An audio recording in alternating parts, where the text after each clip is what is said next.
Normalization, yes or no? Well, to answer that, you first have to know what normalization is and what it does.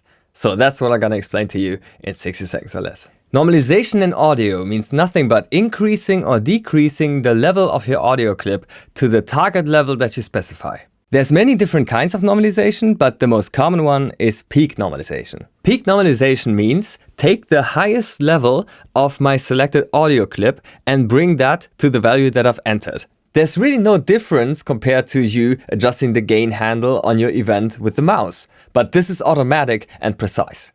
Why would you want to do this? Well, if you have a lot of audio stems and they're not mixed together yet, this is a super easy way to instantly gain stage them all to minus 12 dB peak level if you want. We have a super easy way to do this in Studio One. You just make a selection of any audio events, you go to the macro toolbar right here, and then you switch to the Explore Macros page.